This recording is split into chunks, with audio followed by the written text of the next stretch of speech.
ဒီတစ်ခါတော့ဒီလိုစားကောင်းတဲ့ကြာသံကြောလေးကိုကြော်ပြမှာဖြစ်ပါတယ်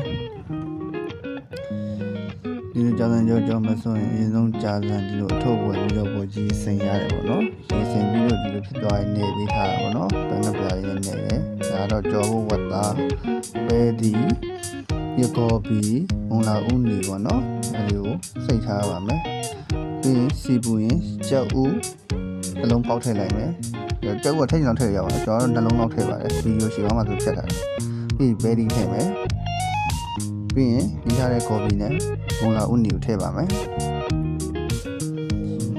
ထည့်ပြီးသွားရင်တော့ကျွန်တော်တို့နူးအောင်သူ့ကိုအရင်မွေပေးလိုက်ပါသူ့နူးအောင်မွေပေးဖို့ကမှကျွန်တော်အရသာထပ်ဆက်ပဲပေါ့နော်ဒါကတော့အရင်ဆုံးနူးအောင်မွေရပေါ့နော်ပြီးတော့အရသာဆက်လိုက်တယ်ပေါ့အဲ့လိုအရသာဆက်ပြီးသွားတဲ့အခါကျရင်ထပ်ပြီးတော့ဒါထက်နူးအောင်ထပ်မွေပေးရတယ်ပေါ့နော်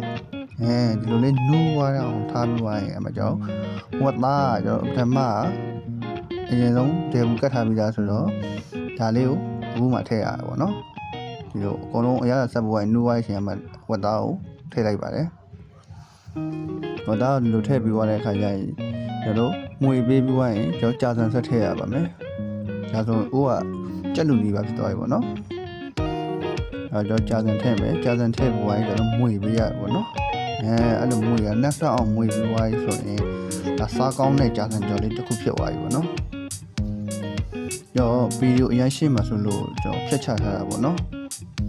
အရင်ကောင်းပါလေကျွန်တော်တော့မမီးလိုက်ရဘူးပေါ့နော်အိုးကနေတော့ချပြီးတာနဲ့